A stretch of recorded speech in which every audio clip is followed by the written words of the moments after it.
People see me sometimes laughing and joking and carrying on. Some people don't really see this. And I do have my hard days, and I do go through bad patches. But I just want to be happy. I just want to be happy in life.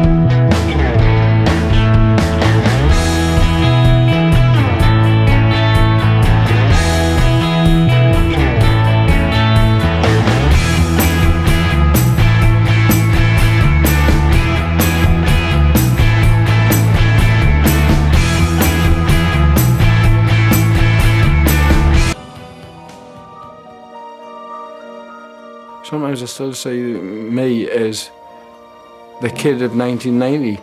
I still feel inside of us I can play in the Premiership. Paul Gascoigne has spent 9 frustrating months searching for a football club. That club has finally emerged, Gansu Tianma, the worst team in the Chinese 2nd Division.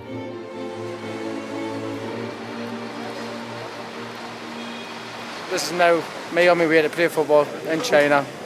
Hopefully do the business, play a coach. It's going to be an unbelievable challenge because not many people speak English over here, especially where I'm going to be living, but I'm up for it and I can't wait. He is travelling with family and friends. His new agent, Wes Saunders, his best pal, Jimmy Five Bellies Gardner, and his father, John Gascoigne. My dad's frightened about flying so much, so my dad's putting his shits up me and I'm putting the shits up him. Got any whiskey with you? Put it on me fucking bag, will you? Before setting off, Paul has taken a sobering precaution. Just before I come out here, I went to the Prairie for a week to get them to make me totally focused on what I've got ahead of us, and if I've got problems, come out with them and tell people I've got problems instead of keep them inside of us, and that's what I hope to do. And this is going to be one hell of a challenge. I'm looking forward to it.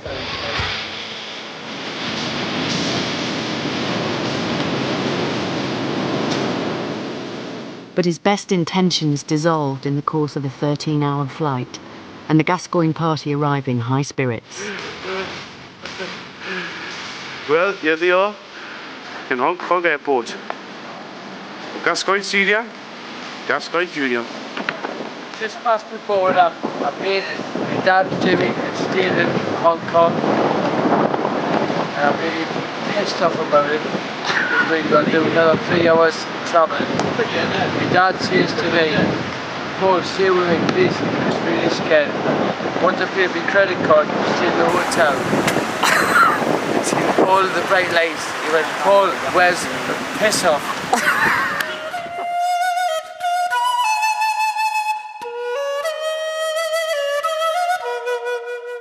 Paul and Wes have made it to Guangdong province, 2,000 miles south of Gazza's new hometown, Lanzhou, which is still in the grip of a harsh winter. He will do his pre-season training in the tiny town of Qingyuan. For all his travels, Paul has never seen anywhere quite like this. This is the town where I'm staying. Starts from where we've just been there. And it ends about 150 yards up the road, 200 yards.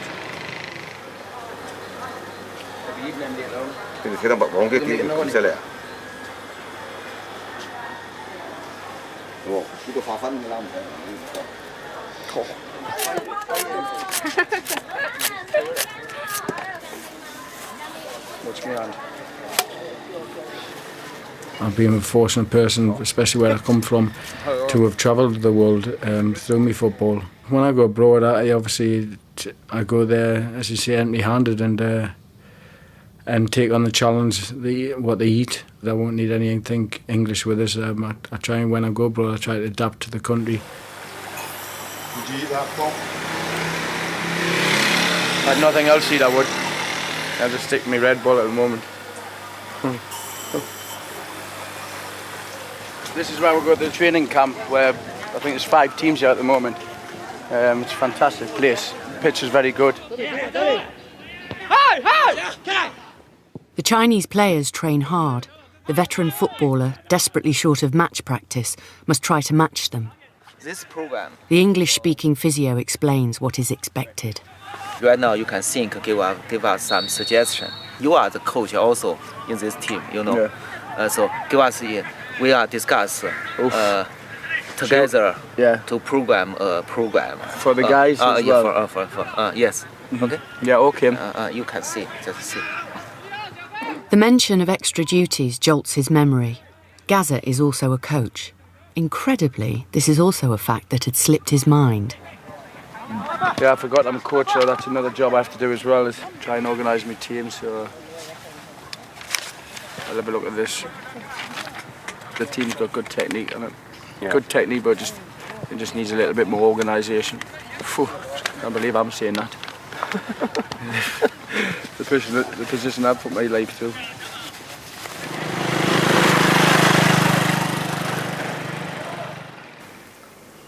Stitch myself up and I'll shave my legs off, the hairs off my legs, so I can get a better massage. And then I move teams and I've got a masseur. So I'm stuck with these chicken legs. Little plug chicken legs I've gutted, and the players keep looking to see why I've got a hairy chest but no hairs on my legs whatsoever. Gutted. Qing Yuan has little to offer in the evening, so Paul spends his time playing snooker and nibbling Chinese delicacies. This is the local dried squid.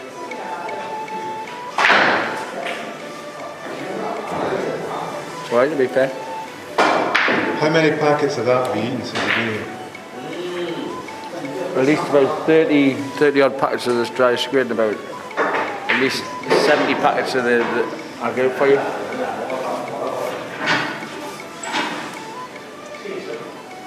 Packets of the dried beef, which is quite nice, chewy. It might seem harmless, but it's yet more evidence of Paul's obsessive nature.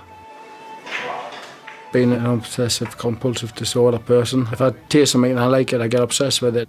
I used to love my ice cream, and sometimes I would go without any breakfast, without eating lunch, and just at night time treat myself to a couple of tubs of ice cream, and that would be my daily intake for the day. Daft things I would get obsessed with, you know, or if I didn't have it, then it would be on my mind constantly.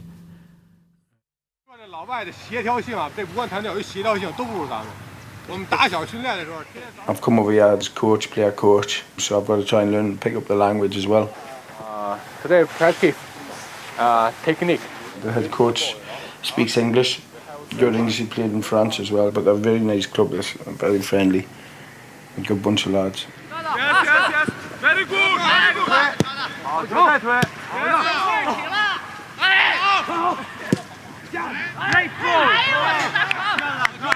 You know, the player understands you. When you follow the action, you know, they give you back. Yeah. And then they move. Yeah. Yes, that's good. Now it's we got more space. Yeah, more space, yeah.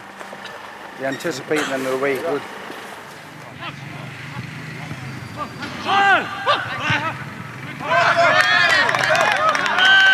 Played the game yesterday. Scored 1, set 2 up, so I'm pleased with that. Not only that, yous are the first ones to get me tattoos on TV. Oh,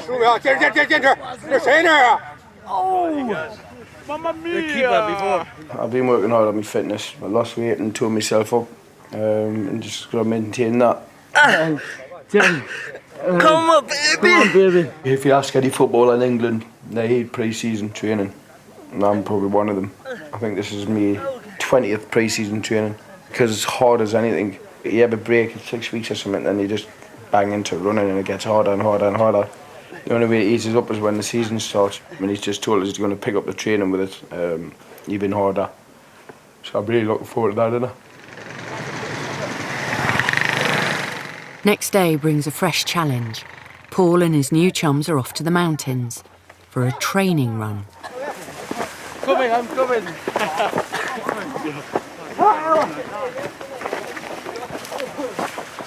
Don't tell me that's hard work. I'll do it again now.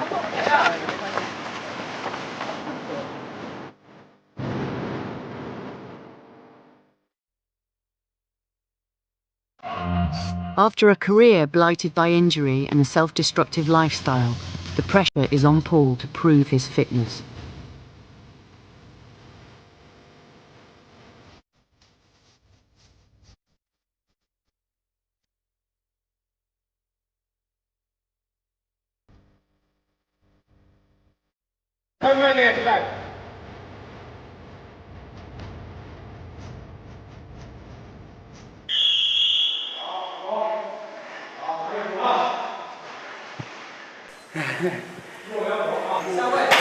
Stomach's going mad, legs are buckled. I honestly feel physically sick though.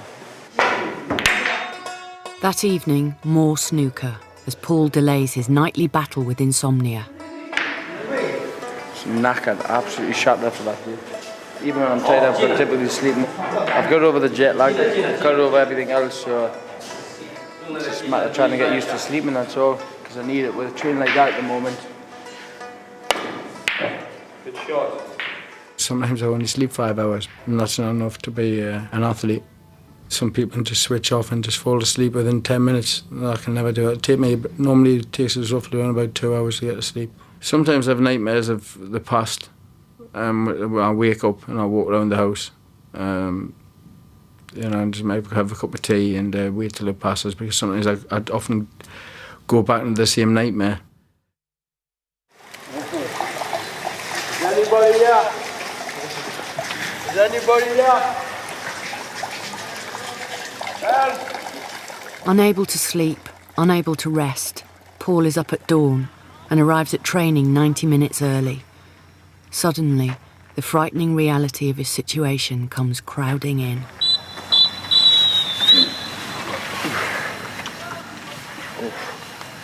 Panic attacks. Why? Why? What have you got to worry about? Next training session. Just feel I can't breathe.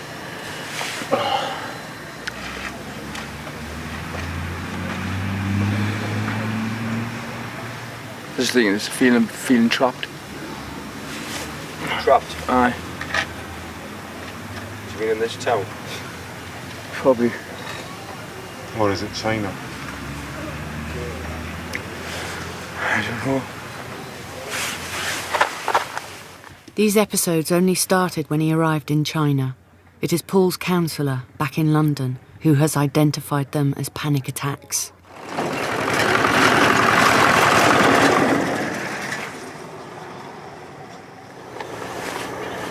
Think it's so good. Right, let's be out there. Let's just calm my nerves.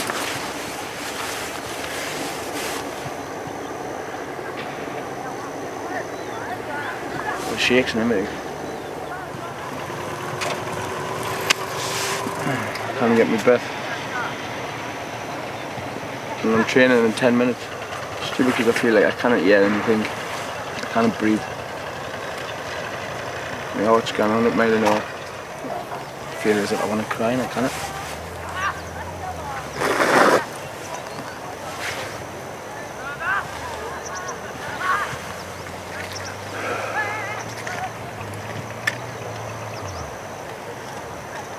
Tom as well, if it's been a good day. It's been a really good day like it was yesterday and everything went well. You just think, I hope the next day is going to be the same, you know what I mean? Trained well, played well. I give him a snooker, a good laugh.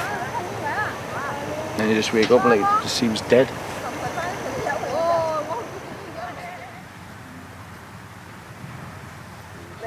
There we go. Training and the company of footballers provides temporary relief, but the veteran tries too hard to keep up. This is hard. I thought yesterday was hard. Fuck me. Oh. 35, you know me. Didn't get any younger. He's all 21 years of age.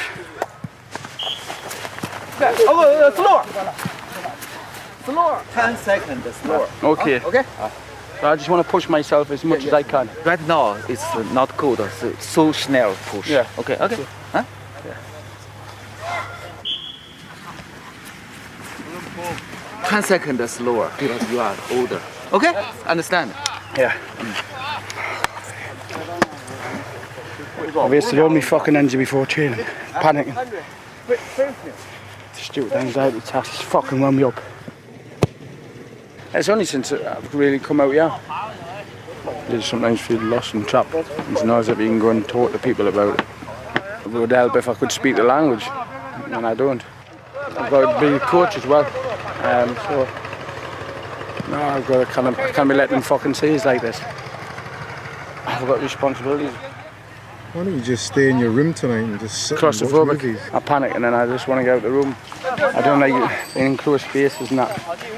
You don't like when there's nobody about, when basically you can be in a wide open space, but if you're by yourself, that's when you... But right now it's buzzing in it. Yeah, it's a bit lively. Just set the calm down now. I feel a lot better than I did before. I think it's just because people are about and things are happening.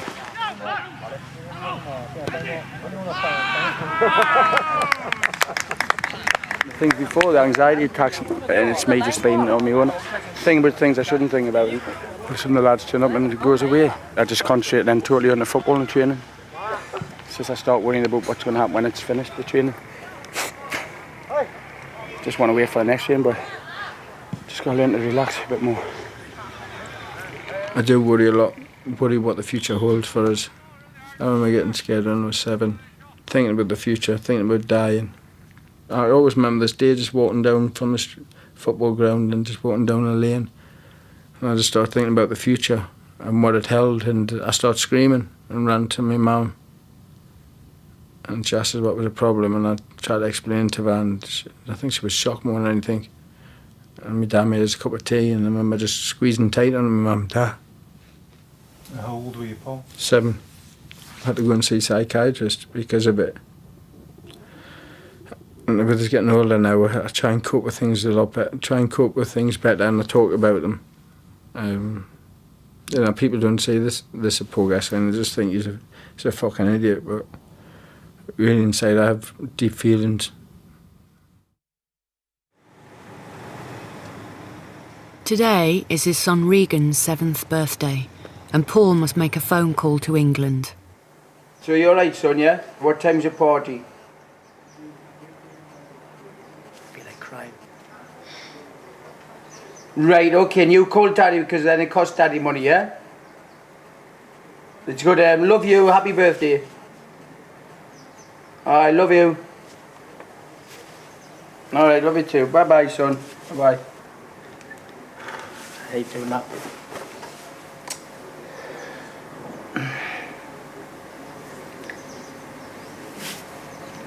Another birthday I missed.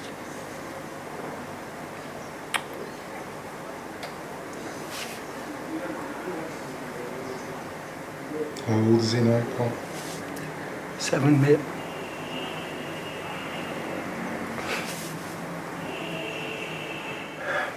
Sometimes I miss him so much. The thing is, though, I've been meaning to call him all day.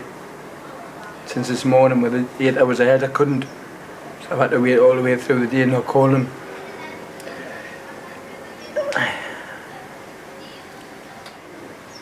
It's just, all through the night I would just be thinking I won't be sleeping with hoping he's having a great birthday, which I know he will. Just can't be there, and I've got to earn a living. Well, I'll have a couple of beers on him tonight.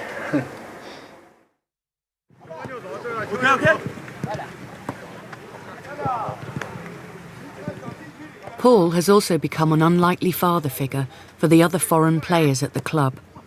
Adama Cissé, the former Senegalese international, is worried about his lack of a contract. He turns to Gascoigne for advice. You are the leader for me. You have good experience. You see the player go training, no contract. Every time I call my wife, your situation, okay, you're not okay. You understand me? Yeah, and your wife is now nervous as well. Yes. And she gives them to give you problems. Yes. Okay, I get my friend West to speak to the coach for you. But I know the coach likes you, so it's okay. Well, you need to get things sorted because If you get injured, then you're fucked.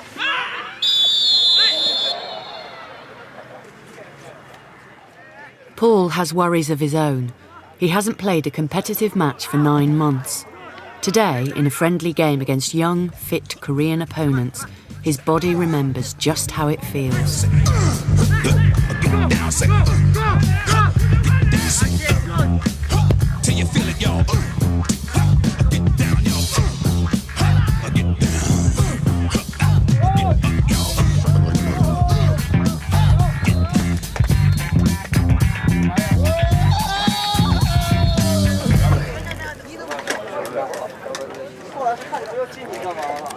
We're okay when we start passing it.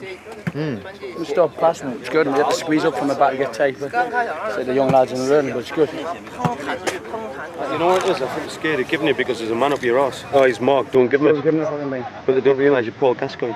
Exactly.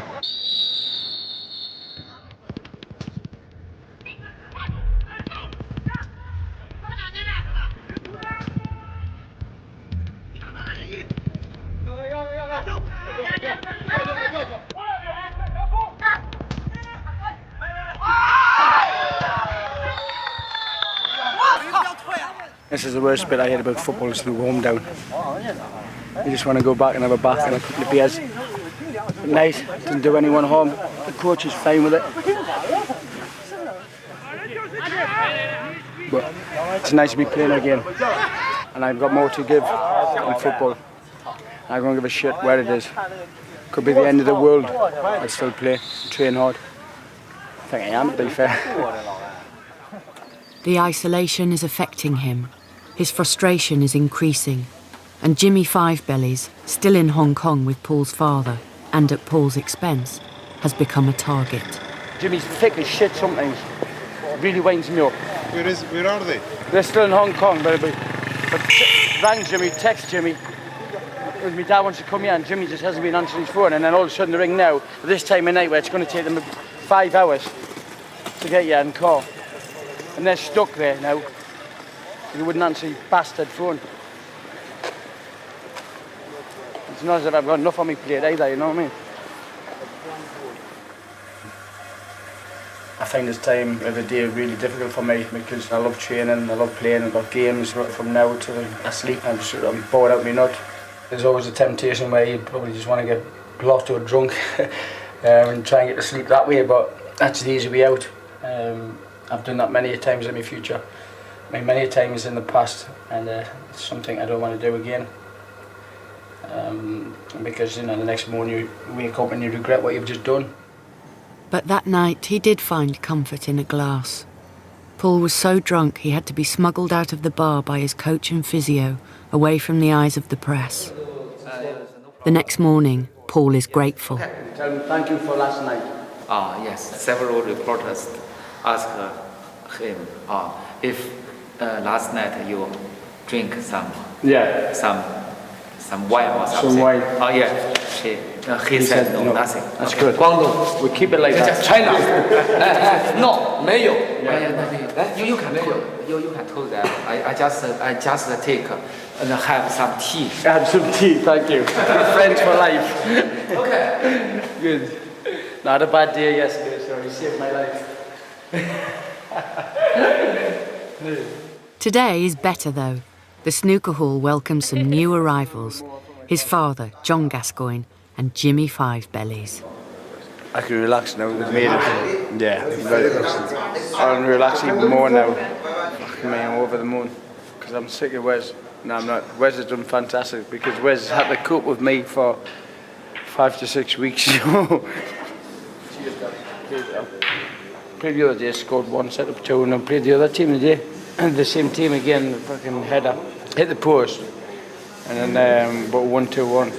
And then the guy from Senegal, the black guy, Paul, help me please. I had to be his agent today. I love my dad a bit. Talking about him really because I have a bit of a lump on my throat, but I don't know, he's the one that taught us how to play football since when I was 7, you know. If I told my dad to come anywhere in the world where I was, he would, you know. 2 weeks later, a bored John Gascoigne returned to Newcastle, leaving Paul to a 2,000-mile journey north to his new home in Lanzhou.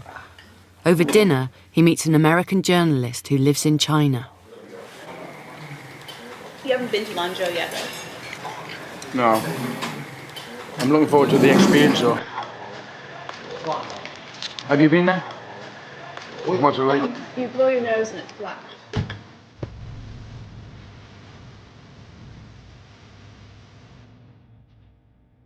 Lanzhou is officially the most polluted city on Earth. It stands 5,000 feet above sea level, a grim industrial zone in the very centre of China. Its summers are cursed by the choking dust of the Gobi Desert. Its winters are buffeted by freezing blasts from outer Mongolia. In short, Lanzhou is no place for a fun-loving Geordie lad with a career to save. And with pre-season training over, it's time for the serious business. On his debut for a team that had failed to win a single game for the whole of the previous campaign, Paul makes an immediate impact. As ever, the wider world sits up and takes notice. Just want to show you this. Somebody's staking a claim for a late call-up for the England team. A bit of an impressive left foot. You might recognise him. He's in China. This was his debut, and that was after 14 minutes of his debut. One Paul Gascoigne. Well, what can you say? It's an absolutely magnificent hit. That's brilliant. Well, this is the dilemma on Wednesday night. Left-hand side of the pitch. Is it Dyer or is it Gascoigne? On the pitch, things have started well, but as ever, his real problems lie elsewhere, this time on the alien streets of his new hometown. It's a completely different way of life here, man. When I first spoke, I was nervous, I couldn't get my breath in, I was shaking and all that, but I've got used to it a little bit better now. And I've just got to hang in here. Believe me, it is hard, but I have to hang in. With the air, with the breathing. Sleeping at night sometimes is really difficult for us, but I've had to get used to that as well. Imagine 2 hours time how hot it's going to be. There's no air. And then also in the stadium, all the supporters, there's just no oxygen whatsoever. So the sandstone, I'm not looking forward to the sandstone, that's about to come in a month's time. So all the, the desert and all that just covers the whole city.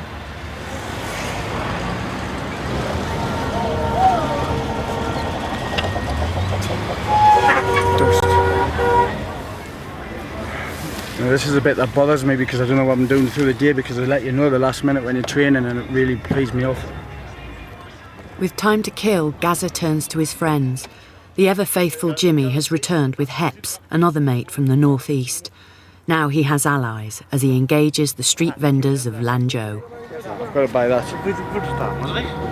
Rolex, man. Rolex, yes, with diamonds. Oyster. How much? 5. 3. 300. Paul thinks he's got the price down from 500 to 300 yuan. The local Rolex salesman was actually only asking for 50 yuan, or £4.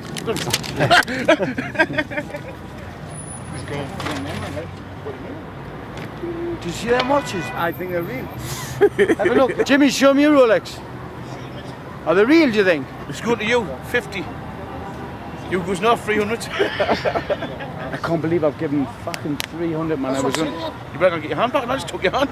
Swiss made, man. I'm sure that's real. I'm telling you, Hips. Well, how many did you pay? 300 for one. For one? For one? Yeah. His new teammate, Jerry Laterza from Paraguay, is unimpressed. But they're real, man. I know they're real. They're not fakes, they're real. 300? You give them 300, that's like a 2 months salary for them, right? 2 months salary, but I know they're real. Gaza. 9 months of Gaza is gonna drive me nuts. In Jerry, Gazza has found a man who shares his singular sense of humour. But behind the laughter, there is deep frustration. Paul is being saved for the lucrative home games, and he's angry because without him, a weak team suffers even more. We've had a meeting, everyone talking about the problems, why we let so many goals in. It's 7 goals we've let in the last 2 away games. So I think we're going to work on these problems and get prepared, because it's Friday now, it's Friday, Saturday, we're playing 2 days' time. I didn't want to talk in the meeting because I was too angry. We keep on talking, but we don't do anything about it. I have to say something because it's not good and I'm getting pissed off about it. And when we defend corners, we have to do it quick, eh? Because, no, it's not okay because the guy nearly scored. Don't take the ball too much.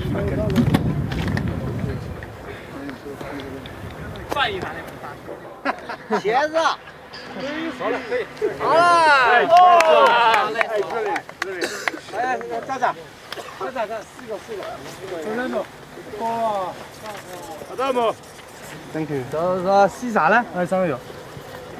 Gazza, yeah, Gazza there, Gazza, Gazza, Gazza, Gazza. Come here, go there, Gazza. Sheesh. Gazza? I've always wanted to be a professional footballer and be the best. And I would think when I was in my prime, I was the best. But then there's been times where I've just had to sit in the house for weeks and couldn't go anywhere. And that's a bit I didn't like. Or couldn't go out anywhere with the kids or the family where I was getting stopped for photographs, and really I just wanted a bit of time with them. We've got to win on Sunday, we've got to win. They not only need to win, they need to be paid. Paul might be on a £400,000 contract, but salaries are already 2 months late, and promises are all he and his teammates have. Do you know, I'm just thinking as well, our club, like, they could even just turn around and say, oh guys, you win this game, you're getting $20,000 each. We just go, yeah, fine. We're never going to say it. So they may as well just put any number down. Can you just give me January's salary, please? And now, when you think about tomorrow, that's it. We've got a week off. Maybe you're going to get the week off and then what? It does me no good to have 10 days off without $1. Yeah. You know what I mean? Where am I going to go? Just walk the streets for 10 days looking for a few yen. With 24 hours to go before a game that could make or break his new club season, walking the streets is all Paul can do. He's never stopped doing that, you know, since we've been there. Late every day, just keeps whacking his knee. This is where I really get bored and that. There's nothing for us to do, just apart from training.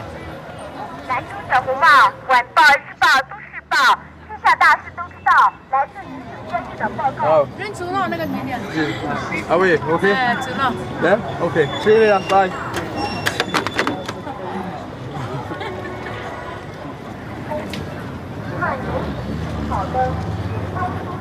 Still haven't lost it. Thank you. I like it. Thank you. I like you too.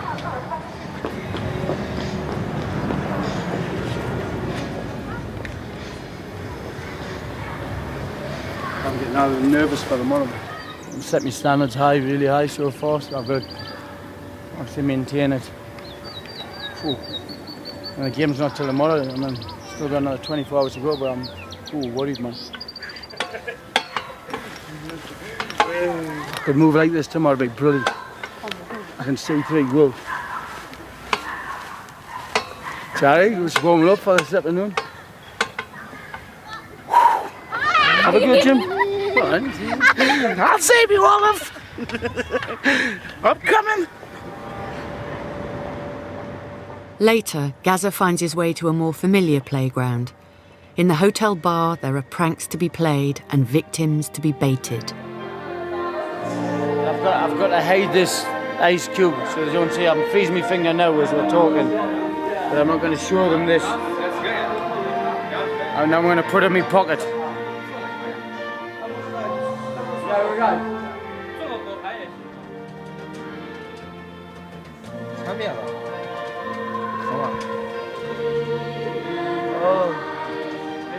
Good? Mine never matter. You try. Come on, just think mine. Feed. Ah. Yeah. Freeze. Yeah. Like this. And like this. No problem.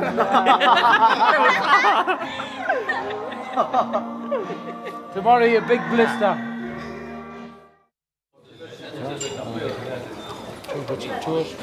At breakfast on the morning of the crucial match, Paul is anxiously hoping for rain. I like playing in the rain because the last time I played it was like 90 degrees. Yeah, and there's plus with a high altitude and there's no air up front, it's hard.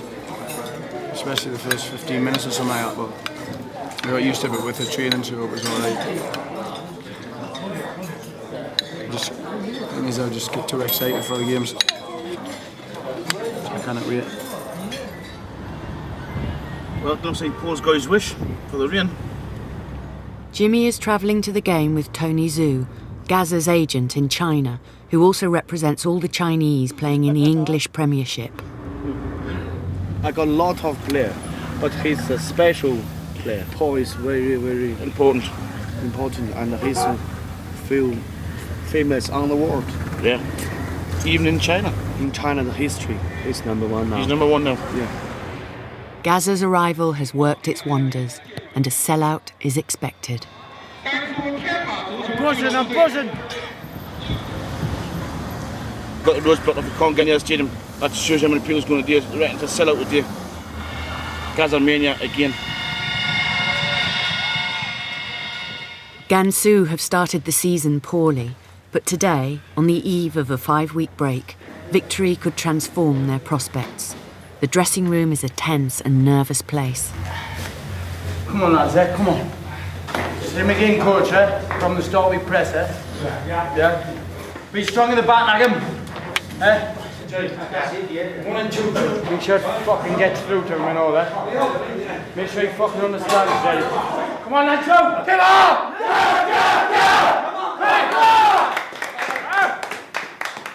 Gazza is feeling the pressure. His recent panic attack was a warning, but today he has taken precautions. That's me bag, right?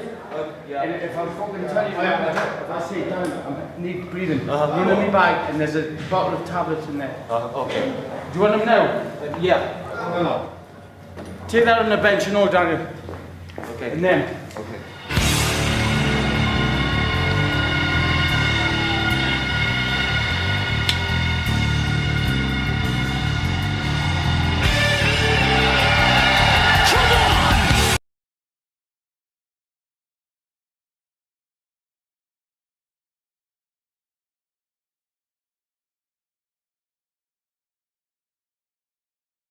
Gansu Tianma begin the game badly, and so does Paul, but he turns to his anti-anxiety tablets.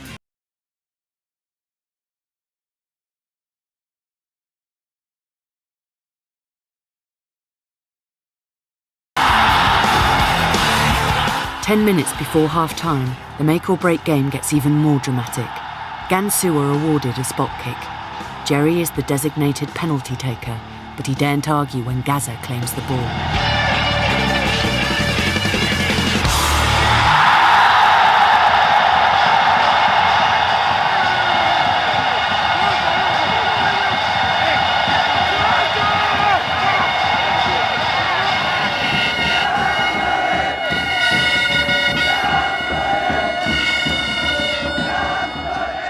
The first half ends well, but back in the dressing room, Paul is demanding still more from his teammates.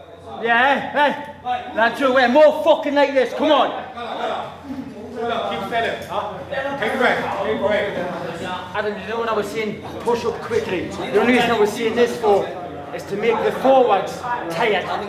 Because when you're feeling good and you're fucking pushing them out, yeah, then they're thinking, fuck, I've got to keep up with them because you're going to get them offside and they're going to get tired and eventually going to say, fuck, I'm fed up with it. Cold coffee. I've got water, I hope one of these needed. How the body, good? Yeah, a lot better now. Yeah. Try economic your feet. Yeah, maybe some 2 defenders come to you and pass the ball quickly. First time. Yeah, first time. Play one-touch football, yeah, sometimes that. I need another goal, man, I need another goal. Strong, yes, strong! You are the leader, okay? Yeah. Corners against. Let's fucking do it tight. Straight away out of there.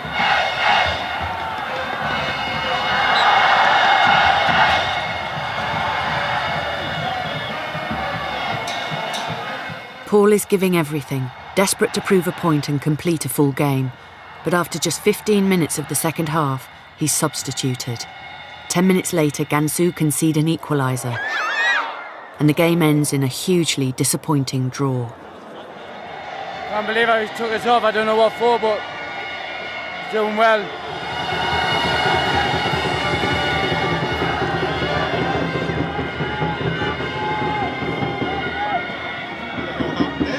You always fucking slip up, man, at the end. It's a joke. We don't concentrate, we just lose our concentration. It's no good. Jenny, what the fuck happened with the goal? I see you just stand and watch the fucking guy go fucking through. When he hits the guy, he throws the ball outside track. You understand what I'm saying? Yeah. Fucking 8 goals now. 8 fucking goals we give away. Sometimes kids fucking play. Good now because we have 34 days off. That's funny because there's only 4 games. 4 games were played there, and that's the first part of the season.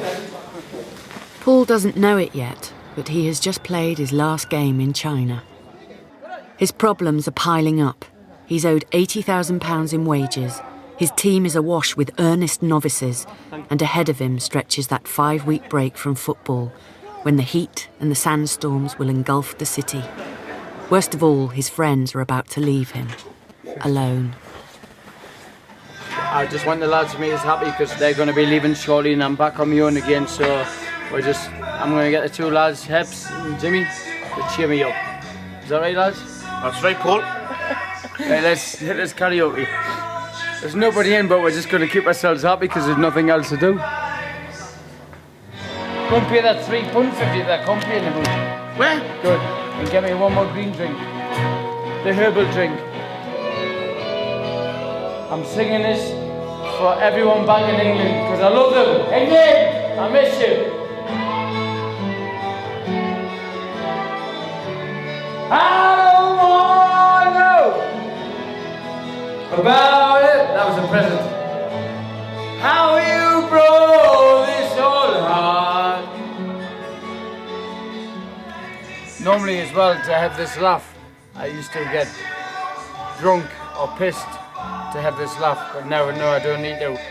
I like getting drunk, but I think sometimes I have a fucking pain in the arse when I am drunk, because if I'm feeling anger, if I'm holding anger inside of us, or if I've got feelings, I let them all. If I'm feeling angry and I'm drunk, then I let the anger out, and it's not very nice.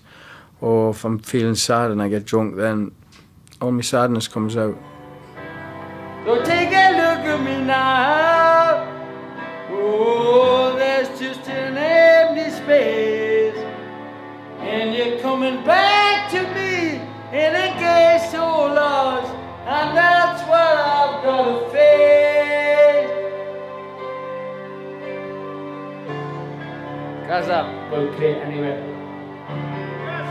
To England, take a look at me now. I look fucking happy.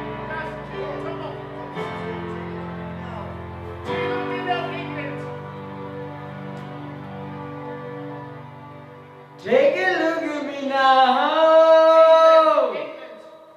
England, I miss you. I want to be back, but no, I will prove them wrong. A few days later, Paul is back in England. China just seemed dark. I was mentally done in. I was drinking myself to oblivion, really. Instinctively, he returns to his native northeast. So short to be arriving at Newcastle. Get the beers in there. I drank for a week that I was up there, you know. I was really, really depressed. And I just thought that was me. I thought that was my football career was coming to an end, and I was shit myself. I thought 20 good years, loving it, being around players in the morning, in the dressing room, in the crack. And I just thought that was it, and I was just getting downer and downer and downer, and I couldn't focus right. My dad got a bit worried because I just was drinking more than I should have. With things going out of control, best friend Jimmy and father John called on Paul's therapist to intervene. I was just sitting in TGI's having something to eat and a glass of wine, and the next thing I got tapped on my shoulder. It was Johnny McEwen, my counsellor, and I said, "Fucking hell, what are you doing here?" When I've had a call from my dad to come pick you up, I think you need to go and get some help. And I didn't even question it. I just went, "Yeah, you're right, I do." I was so pleased and relieved. I knew I was going to have a good place. Cottonwood de Tucson is an addiction treatment center located in the beautiful high desert foothills of Tucson, Arizona. Here at Cottonwood, we go into it knowing you can do it. But in order to do it, he has to get there. and that means confronting his terror of flying.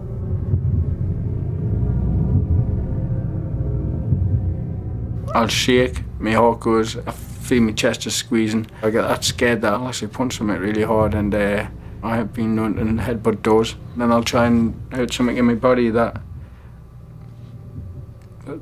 takes away the fear.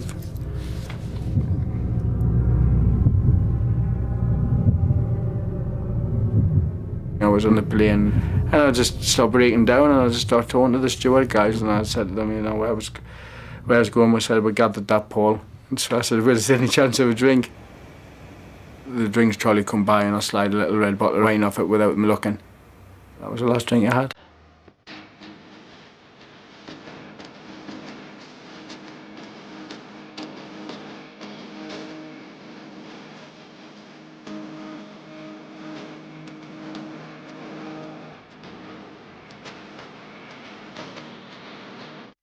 After 32 days of treatment in Arizona, Paul has returned to England. Stranded in London without a home or a job, he calls on his ex-wife, Cheryl. She makes sure he's sober and agrees to take him in. It is there, in the Hertfordshire countryside, that he speaks to the author Hunter Davis, who is helping him write his autobiography, and the talk turns to Arizona. Did you enjoy it? Was it? Yeah, I enjoyed the clinic this time more than the other 2 times. And it's like a hotel, you have a room each or a No, cottage? you're room with 4 people. You're in with 4 people? There's no TV. You can't watch TV. You got to film on a Saturday night. And you're allowed in the swimming pool on a Sunday. Been told to stop eating sweets and coffee. I can only have 1 cup of coffee in the morning, the rest is decaf. How about the smoking? When I went to the clinic, so I was smoking up to maybe 30 a day, man, but still training. But now I'm down to about less than 10 a day now. Because only in the clinic they wouldn't let you smoke. Yeah, everyone's smoking in the clinic. Don't they try and stop you there? No, they take everything else off you, money, credit cards, telephones. In your room was just, you weren't allowed mouthwash, aftershave, anything like that, because it's all got alcohol in it. Some people can drink it, you know. Have you admitted before to yourself you're an alcoholic? No, not really. You denied it? I'm proud to say I'm an alcoholic. Before I was embarrassed. I know what I want now. I know what I'm looking for in my life. I want to be happy with Cheryl and the kids. Paul met Cheryl more than 10 years ago. Not only did he love her, but he adored her children, Bianca and Mason. In 1996, their son Regan was born, and the couple were famously married that summer. But within 3 months, a beaten and battered Cheryl appeared on newspaper front pages. Divorce followed in due course. Getting divorced and beating my wife up was a really low point of mine. Where at that time I was drinking and angry, and that's why I beat her up, and I hate that. I've got to carry that for the rest of my life, you know. But it seems that Cheryl is prepared to let a reformed Paul Gascoigne back into her and her children's lives. I was ringing her up from China and I was asking what the kids were and that. And then I was, you know, in tears and, you know, I was feeling hard and down and depressed and stuff like that. And then I told her I was going to the clinic and that. Then we went on holiday and we just says, you know, we'll just give it another try. I don't know why she took us back. Maybe because she loves us. And you know, when I'm on my day, I'm good to be around. After 2 months back in England, Paul is still sober and still with his family. But professionally, things aren't going well. Unpaid wages mean Paul won't have to return to China. But as a free agent, he does need a new club. Without football, Paul has time to think and has to find ways to fill his days. Yes! 50-0! Cheryl and the kids have been fantastic, and it's good to be back home and relaxing and enjoying things and actually trying to cope with everyday life. I could honestly say this is all new to me, even though Regan's 7 and you know, Mason's 13 and Bianca's 16. You feel a little bit of an outsider, and but you have to work at it, and that's what I'm doing. I'm working at the family side of things. He'll come back. I know he'll come back. He loves the camera. There he comes. Look at his smile. You love the camera, don't you, son? I think he's a bit like me. It's good having your dad around, though, eh? Yeah. He takes me everywhere, and I'm allowed in at the zoo today. I'm going to go in with the animals. Regan's Jimmy, isn't it? Jimmy Five Bellies. It's called that. No, it's Jimmy itself. It's just got a mask on. Jimmy! Wake up, Jimmy! Dad, you are mad. But it is nice being around him, and I'm trying to make up for lost time as much as possible. And I obviously get thrown on my face a little bit where you've been over the years, and the kid's all right in a way, and whatever tantrums, Regan just walks all over us now, I think. Stop teasing him. I'm not. Look at there. Just give him it there. But lately it's been nice. You know, sometimes I have been hard to be around because I'm not playing football, I'm not getting up and going training, so I have been a nightmare to be around. Sometimes I do get a bit hot-headed and frustrated. Fuck off. I used to go for a drink, and that used to relax us, but I can't drink anymore, so now I try and find other things to try and relax us and calm us down. Bollocks! I'm playing with Michelle's dad, Rick, and Gloria, his girlfriend, so they look good players, but I haven't played for a while. Short, Rick, can give you that, I think. No, we won't. What's the matter with you, Paul? Just keep talking to each other, that's good therapy. No one knows what I'm going through. Do they not? No. If only they knew. If only people knew. I've had a hard life and I've come through it better. Hopefully stronger this time. This addiction and that is horrible. You just seem to be switching addiction to another addiction. And mine at the moment is bloody chocolate. I'm fucked off with it because it's the last thing I want to be eating, is chocolate. Man, I need a bit of dump this one up. Please. Oh shit. Great shot, Rick. But you know, it's a funny thing because I like telling people I'm an alcoholic because it took so much pressure off myself, and I was admitting it. I'm getting feelings again. When I'm eating, I'm actually tasting the food, which is nice, and when I'm training, I feel good training, I feel healthy. When I talk to people, I'm a lot clearer.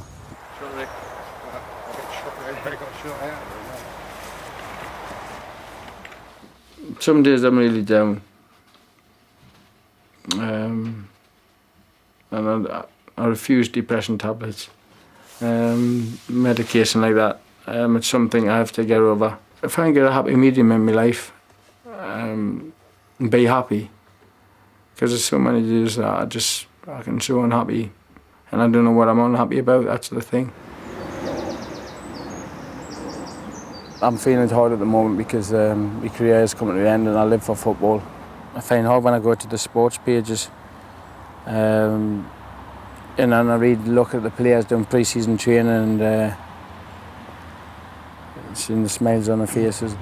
I never really planned ahead really. I just thought, you know, football would come another season, and now it's come to me end of career, and all of a sudden, you know, your sort of fame sort of comes to an end and you don't get it, and sometimes it hits you.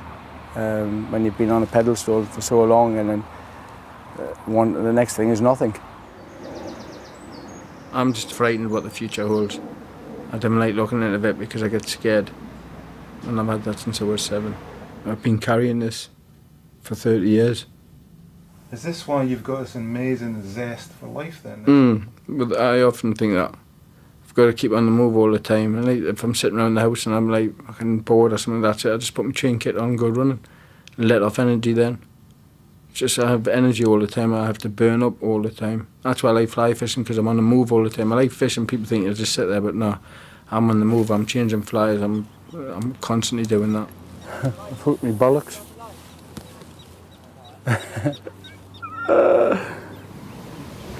I'm pleased like now I'm fishing, but really deep inside I would love to be on the football field again.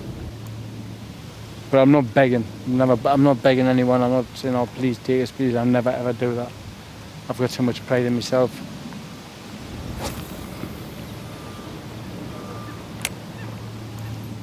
Yeah, I've got a few people to prove wrong again, but I can do it. I've done it for so many years. I'll keep on doing it until I'm lying in that coffin. with the smile on my face.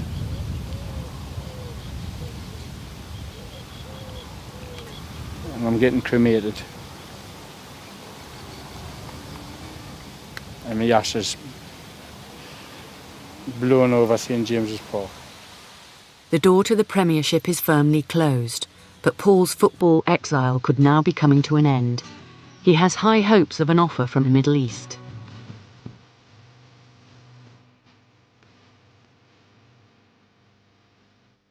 Another suitcase, another chance. Perhaps the last of a long career. But his spirit is strong, his head is clear, and his self-respect is growing. Above all, he's sober. His future looks better. St James's Park will have to wait.